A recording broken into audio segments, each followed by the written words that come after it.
Welcome back to another episode of Church is Stupid. Comma butt. Here today we have myself, Ruth. Hey everybody, I'm Andy. Hi everyone, it's Elijah. And joining us is a special guest today. I'm Bailey. Tell us a little bit about yourself, Bailey. Oh, I go to church with Ruth and Andy and sometimes Elijah, and I'm a youth counselor at church. I don't know. The youth counselor may have been like the first thing to say. Well, Considering that all three of us are the most least interesting people here. So we did. I guess there's only four of us here. Somebody Bailey, you're more interesting than us, is what I'm saying. That's not hard to do, guys. Oh, Somebody always has to be the most interesting person to be there, though. I am the most interesting man in the world. Okay, Jameson whiskey, I think, right? No, Dos Dos Equis? Equis. Dos Equis. Yeah, I we're don't talking know. about beer on the podcast. we're off to a great start. And I didn't start a timer. I did. Great. Did This you is- really? Yeah. Oh my gosh, you never do. I do every week. What are you talking about? He does. He consistently, does. I never saw it before. Most of the, well, you guys are like on opposite This is sides of the probably the worst start we've ever had to It's this true. podcast. It's pretty true. But it Yeah, has and to I do listen a- every week, so I've heard all the starts. But it has This to is do the a worst lot one. with our actual topic for today. Does it? It does, I suppose, in no way whatsoever. But thanks for the transition anyway. It does, because it has to do with like the actual effects of like community and interaction with like our own personal stuff, because we've like mentioned things that are socially kind of, like just So anyway, what's joke- what's the subject for everything that you're saying right now? This week, we're going to be talking about the church and how it interacts with the community. So how does the church... Yep, okay, Andy. Okay. So basically, how the church either does really well interact with community or does not. So yeah, what are you guys' thoughts? You're welcome. Thoughts on what? what she just said. Were you not listening? Thoughts on community? Well, how the church... So for me... this comes from a passion project for myself, because I've been to a lot of churches where community outreach was not really a thing at all, where it was more important about like bringing people into the church than it was reaching out to the community and interacting. So like there would be giant, like for instance, if the church wasn't aware of the art festival in town, like literally 2 blocks from where the church is. Right. They had zero idea because there was just no interaction. Yeah. And that not being unusual, but that being the norm. And I found that a lot of churches are really disconnected. And I think I mentioned this story before on the podcast, but I think about the time that my pastor friend told me she was talking with some community leaders and with like a newspaper, and they said, well, what has the community missed about the churches being closed due to the COVID pandemic? And they responded, they didn't even know they were closed because there was no community interaction. Like they're just really, it didn't impact them in any way, shape, or form. I see. Yeah. So that's kind of the heart behind where this came from. And as well, when I was doing, again, the research on why people leave churches, one of the reasons is they don't see any interaction between the community. It's sort of like we're sequestered into our own little world, and then everything else just happens around us. Yeah. I mean, how common is that? I feel like extremely, extremely common with a lot of churches. At least the ones that I've sort of seen and maybe experienced. But I don't know. How often do you see churches, or you find a church that really treats itself like a club and like its own club with its own members? And if other people from the community do end up showing up maybe to a service or they want to be involved, like, yeah, of course, like they're welcome. But we're not really going to make any effort to actually like have a relationship with the community as much as, we're going to stay our own group and try to spread our influence, sort of a thing. I feel like people see that kind of mentality in churches like all too often, because that sort of mentality is unfortunately very, very prevalent in, I don't know, today's society, probably historically too. I don't really know how unique it would be to today versus back then, but I don't know. I've seen a lot of, I think there's definitely a huge missed opportunity when churches start to view their existence, as or their purpose more maybe as like their own sort of social club, their own religious little social club that will accept new members, but only exists solely for the purpose of having members and not for being a group of people or an organization that, is there to serve their community, like that being their purpose, I think far too often we actually see that kind of a thing where a church or a religious like part of a town becomes very much so its own like individual aspects of a community or like its own community in itself, and it doesn't like try to fold itself in with the rest of like everything, but it kind of like secludes itself. And so you see like a lot of events like the church plans that are like, oh, we're going to be opening our doors for like, people to come in and experience us kind of a thing, where it's rather than like, we're planning an entire like volunteer day where we go out into the community and like are actually serving our other brothers and sisters. Right. Like, and I hate to be the person who harps on like the youth thing, because I know that we do that a lot. And like Bailey, you can comment on this too, but like a lot of our like things that we try and get to like teach the youth and all of that kind of stuff happen within our own buildings. I know like a prime example of something that I've seen that's been extremely, extremely successful when it comes to like this community outreach thing is back when my mother was the church leader, the pastor, don't know why that name escaped me, in Lakeview. She had this like after school activity that the church was a part of.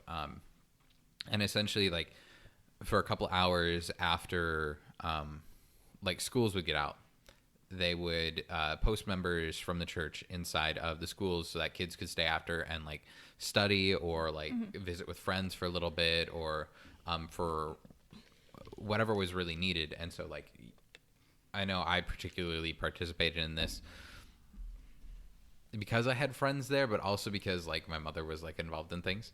I also don't think many of my friends knew about it, and I was really, really terrible at like sharing things about it. But it was this like simple thing that wasn't like shove Jesus down your throat kind of thing at the same time, but it was just like a safe space that you could like actually, find out more information about the church if you wanted to, but you also would just kind of it wasn't a, kind of like, I don't know how I'm trying to explain this, but it's coming out really, really terrible. I think I understand sort of what you're saying. Like a group that was that, regardless of its purpose, like people were there to just be with each other and like commune with each other. Yeah. But it was also sort of clear, maybe behind the scenes, maybe a little bit up front, that it was still sort of like a church thing, even though it wasn't treated that way. But it was, everyone still kind of knew. Yeah. Is that fair? Yeah. Yeah. Because I think I've had similar, sort of similar experiences too, like here and there. Like I think everyone can kind of relate to that in some way. I don't know. I mean, there's been a lot of like youth group events that I've attended where some of them are definitely very, very focused on it being almost like replicating a Sunday service for youth. And then there's been other ones where the focus has been more on just creating a safe space for for younger people to just, hang out with each other basically and relate to one another and have a good time. But even then it was still sort of clear that it was still like a church thing, even if it wasn't like overtly focused on it, but people still kind of know. I do think I'm getting off track now though. Well, and there's youth group things. Like you see the ones that confine like your youth group to a church building. Like those create individual communities in themselves that either if they escape into the community, it's on like mission trips like ASP or like different things like that, where you're traveling to very like distant places from yourself to do community outreach kind of a thing, when there really are like places around you that need community outreach kind of a thing, and that gets lost. And that may be because, it loses that flashy ASPA title or whatever the proper lettering is. Is it just ASP? I think it's just ASP. It's like you're looking at the wrong person. I can't remember, and I'm bad at remembering. Do you know, Bailey? Well, I mean, that was for me growing up. Like I went on spring break mission trips, and I Okay.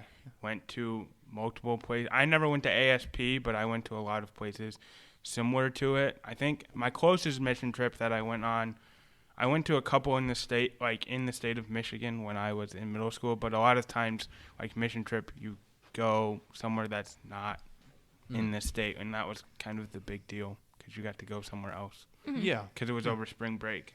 But I mean, I've also been a part of youth events where we get involved in the community. Mm-hmm. So I mean, I've always had a nice balance. Yeah. I've never been part of a church that hasn't been at least, I would say, good at being in the community. So I've never really experienced like kind of what Elijah and Andy have talked about, but Sure. I've always had good relationships like going into the community, but Yeah. that may just be me. Well, and I've found in my own experience that it seems to me that churches are either really good at it or absolutely don't do it at all. Right. Like they're with it or they're just Yeah, not. they're just totally on board or they just aren't at all. But for me, this started to come to my attention when we had a speaker at our annual conference for the United Methodist Church, which we get together once a year, pastors and some lay people from churches to go. Is that coming up or has it already passed? It's coming up because I always lose I'm track in of it the this date. year, which is super weird, and I felt really like I definitely was not cool enough to be there. There was a whole stage set up. I'm like, I think you called the wrong person. But anyhow, so I did a little bit for it, not much. But anyhow, a couple years back we had, I believe I think he was the pastor in Flint, but he might not have been in Flint. He might have been somewhere else. And he was talking about, he got to this church and they were like very concerned because the community just did not like the church. And so finally he looks at them and he says, well, have you asked them why? And they all like just stare at him. It's like, what do you mean? So he goes to he goes to a city council meeting or something and he just starts asking people, what do you need? What is it that you guys need? Instead of starting in the church and then saying, okay, we think our community needs this, this, and this. He went to them and asked. And it turns out that every business had like a particular section of town that they would shovel the sidewalks of or something like that. And the church was the only one that didn't do it. And so they were like, That sounds about right. yeah, well, and it's such a small thing, but it made all the difference in the world when he realized this and was able to start doing, and that started to build these community I was gonna say, like, not only does it sound about right that that a church might not be doing it, but also a church being completely unaware of it. Yeah, that's the part to Yeah. me that sounds Yeah, completely right, is that sounds pretty familiar to me. They- Just a church, like, not even. I don't even know if I could even like really blame them and everyone in there necessarily, but yeah, how many churches just don't even like know that there's Well, something that they're not helping or being a part of the community with. In addition because to they don't that, talk. I think about the place that I served where there was an entire homeless camp that lived in the town where I served. And when I was bringing that up with someone, like asking what we did there, they were like, what are you talking about? We don't have homeless people here. And I was like, what? Yeah. And this was a person who was actually quite involved, I would have said, in community affairs and really seeking ministry opportunities. So it was kind of surprising to me that they really genuinely didn't know. And it really made me take a hard look at the way that we view how church should interact with the community. And I think a lot of times, even in churches, not all churches that are doing community outreach, we find that internal focus instead of that external focus. So instead of, hey, what do you think? Or like, what do you need? How can we help you? It's, okay, I believe they need this. So let's go do this. Let's go do that. And we end up not only expending a lot of resources for stuff that people don't really want, but we're not really helping anything. And it's sort of the same way that a lot of Christians read scripture nowadays, which is, I'm going to look for the things I want and read. And we're taught in seminary to try to eliminate that bias. So instead of going into a passage and saying, okay, I want it to say this, you read it, you do the research, and then you say, okay, this is what the passage is saying. So you go in with the intent to listen, not with the intent to talk to. And it's the same thing we do with community. I think that individualism, that sort of all-knowing personal stuff has led to us believing we have all the answers and we can speak into everything. But we really just can't. You know, I don't know how many times I've sat in meetings where we talk about what's the best way to reach young people? What's the best way to do youth group? What's the best way to reach the community? And I'll just be like, well, have you asked them? They're like, what? What do you mean? They don't know what they want. We know what they want. Well, and then when you do ask them, that's what happens a lot of times. No, we don't really think you need this. And it's like, guys, That's not something that we want to offer, even, right? That's not something we want you to need. Well, and it ends up being a bunch of outreach that really more pats ourselves on the back than actually helps anybody. And it's heartbreaking because that's not how it used to be. The church used to be very involved with building, hospitals, with providing like orphanages, with things like that. They used to be very, very involved in that stuff, and some churches still are, but we've come away from that. And I think a lot of the reaction to that is because a really, really bad version of this can be seen once again in that ever so fun medieval church that we've talked about, where they were like the center of everything, and they abused the power terribly. Yeah. Well, I think we also need to focus on that change that's happened, that the church is no longer the center of the community. And like focusing on questioning if that is a good or a bad thing, and that's like an entirely like different subject. But if you look at like other churches, and I know like escaping from our United Methodist like point of view is sometimes hard because we don't have the other like points of view. But if you look at like the Islamic Church and the like other churches, like you have more of this like internal buildup of community. And so like you have communities that like are built up around Islam, and still like the members are a community outside of the church. And so like you see gigantic communities of like of Islam and Muslims that are like around the world in like different areas. And so you'd have these like, I don't know if I'm explaining this very well, but like you would have like a community of Islamic members that like form inside the community of another like non-religious people or whatever you want to say. Yeah. And so like they build up their entire own community there, and their community outreach becomes helping themselves kind of thing, which is like what I think we see a lot more in like looking at Christianity in the medieval times, is that we have these communities that are completely built around religion being the centralized idea and everything. And so no matter what the church does, it's all religious outreach, like kind of thing. Does that make sense? It does, and I think that people still think it's that way.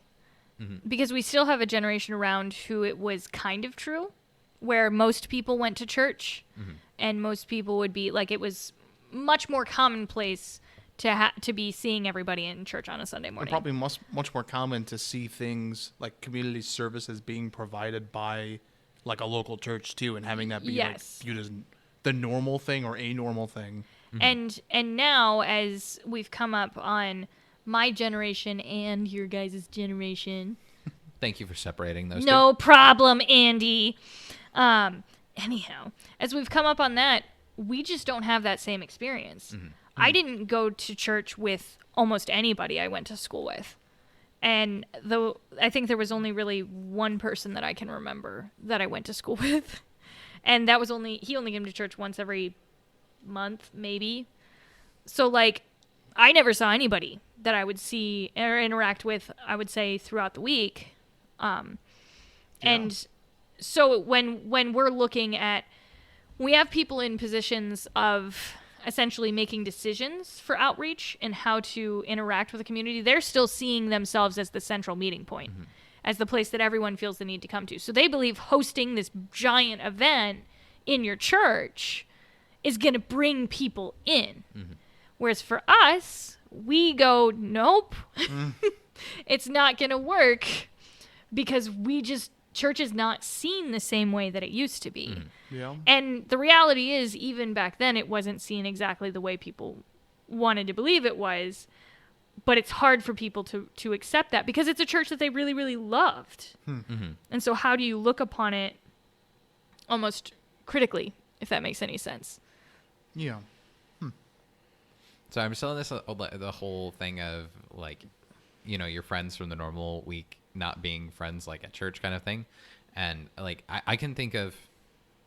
I go back to Lakeview because that's my easy one. Like 6 people that were friends from school that were friends at church. And the other thing that I questioned is, as a kid, I would have friends who like I would talk to about church and all this kind of stuff.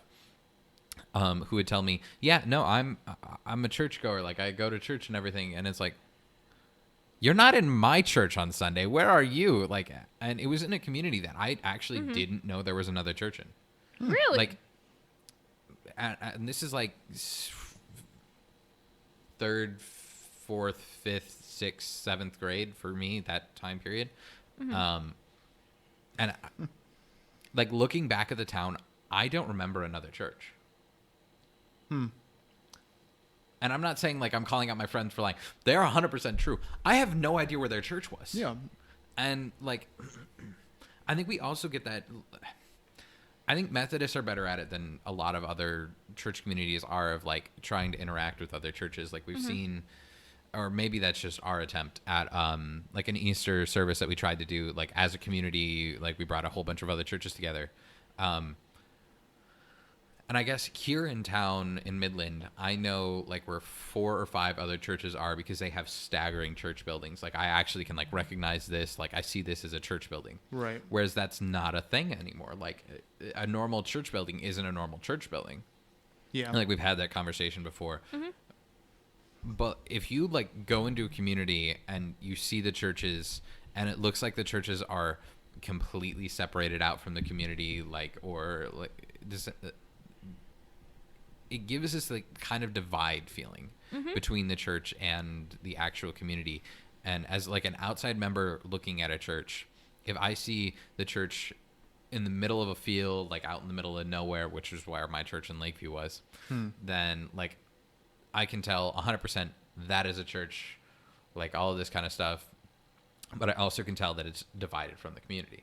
Yeah. Whereas like if I look at this church building, the Midland church building, not everything about this building screams at me it's a church. When I first like actually came to this community, I couldn't find the church, which is a whole nother issue. I parked in very much the wrong spots. I couldn't find the entrance. That was my Originally, big deal. I was told that we had like a parking structure. No, we don't. And so like I was like looking We for have a a parking lot. structure downstairs, like There's downtown. a parking lot in the back. Yeah, structure, yeah. yeah, that's a parking structure. But this building doesn't hold as much of the churchy church look unless you're like on the like main street, like looking. I think even I don't think it holds almost any traditional Yeah. like feel at all. It looks like a big brick, almost like art building or a community center type building from the outside. I mean, I guess I think if you went on the right side, you could maybe see like some stained glass, or is that only on the inside? I don't even know.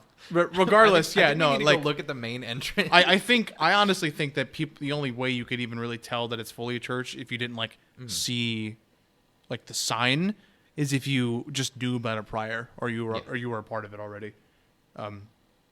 Which I mean I don't necessarily think is a bad thing. I just pointing and just saying. So I guess like my thought that was like attached to that is it fully on the church that the community is separated from the church? Yes. It fully is to me. And that's because, sorry, I totally jumped in there with a real hard and fast yes. You're perfectly fine too, because that was the end of my question. Here's the thing. What are we called to do? Are we called to sit and Be wait? fishers of men. Okay. Sorry, got that's me. the calling that I like. You got me there. But are we called to sit and wait for people to come to us? Are we called to go and make disciples of all nations? We are not called to sit around and wait. If the community doesn't know who we are, that is our fault and our problem. And I had one professor, and it irritated me to no end, who got really upset that whenever they would have philosophical debates, he wasn't allowed to use any Christian language. And it made him really mad. He's like, why don't they ever meet me on my level? And I remember just thinking, because what are they trying to convince you of? What is their, they don't have a calling to talk to you. They're just talking with you. You have a calling to reach these people. It is your responsibility to meet them where they are, not the other way around. And I think Christians have gotten a little bit entitled in that way, where they just expect that they have the right to talk to whoever they want whenever they want, and that if somebody's unwilling to meet them where they are, then they don't need to waste their time. And so, to me, if a church isn't reaching the community, that's a church problem. Sorry, I'm a hard and fast, like, I normally like to play some maybes. Yeah, no, I completely. I'm a cruel one with this like, one. I completely agree. I guess I'm more looking specifically, like, if you look at this community that we're in. Okay. And the issue being a lot less of, we are the only church in this, like, community, and we're trying to reach everybody in the community. But there are, like, 30 85. churches Yeah, within a no, 5-mile radius. Midland is called the city of beautiful churches. Like, that is one of its nicknames. So, like, there's a Yeah. lot of churches in the area that people can go to. And so, is it our only goal to, I guess I've kind of lost my question, but this community is supposed to be outreach to by every church that's here. And it's like, it feels like the calling of every church to do so. But we lose a lot of community when you go from one church to another, because we go, oh, we're Methodists, to another church going, oh, we're Catholics. Yep. And so you, like, have this segregation in between different churches. And so you have, like, oh, if you want, a meal, you go to the Methodist, because, when Methodists meet, Methodists eat, kind of thing. Or, like, different things like that. And I don't know the sayings for other churches and all that kind of stuff. So I guess it was a What do terrible- Catholics do when they meet, Andy? I don't know. I don't want to say what It's- I don't. No, I agree with you. And I think that it's in part because a lot of times people are evangelizing for their own church and not evangelizing for Christ. And that's a problem in and of itself, to me personally. But that's why I like seeing these pushes for ecumenical movements, which ecumenical is the coming together of multiple different denominations to agree to do outreach or services or whatever with the community. And I think moving from this denominational territorial model of church to a more ecumenical model is a really cool thing that's happening right now. We're seeing ecumenical groups pop up a lot more, but there are a lot of kinks still to be worked out. Yeah. For instance, theological differences that can't be overcome necessarily as simply as saying, we're fine. For some churches, their communion elements are only considered valid if they're done by a priest or a pastor in a very specific way.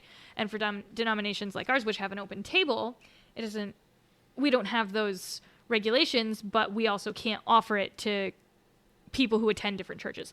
So sometimes things like that get in the way of ecumenical work.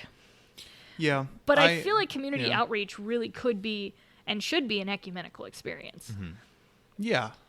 As we close up today, I feel like, as sort of like a blanket answer as it may be, I feel like probably one of the best ways as a church, meaning regardless of denomination, regardless of ecumenical status or whatever, as the body of Christ, I think the best way that we can actually, nurture a relationship with our local communities and be a part of the local community is to just start to shift the focus away from the importance of of my church, of my organization that I'm a part of, that I want to stay alive, that I want to draw people into. Because at the end of the day, like we've said a million times before, meeting on a Sunday isn't the end all be all. That's definitely not the most important thing. Meeting on a Sunday because, your church needs to exist as like an organization type thing. What's more important is just a group of believers spreading the gospel, serving their community, and loving their neighbor. And we say those things because we know them to be true, but we don't always say them and like fully actually know why we're saying it or understand it. So I think like shifting the focus away from doing anything for the sake of the church and actually, starting to make our focus be doing things for the sake of the community, maybe, through being a church. I don't know, trying to like shift your focus into something that's something that's outside of your group, I feel like is just really the only way that you can actually truly even want to be a part of the community in the best way. Mm-hmm. You know what I mean? Because otherwise, a lot of times churches just say they want to be a part of community, but what they really mean is that they want to have their foot in the community. So like people see that they're there, but they don't really want to live as part of the community. You know what I mean? They want the community to know that they exist, and they want people to be drawn in, but they don't want to like really be a part of it, I guess. So, But at the end of the day, the church isn't the most important thing anyway. Shouldn't really even be about keeping your church open or alive or keeping its members up. And if that's the focus, like, how are you really going to have the people in the community's best interest, like, at the front of your mind anyway, if your main thought is, getting members in and stuff like that? So, I don't know. Blanket answer. Should be the focus. Sorry. Yes. Yeah. Thank you. No, I'm asking you to state what. What should be the focus? Yes, please.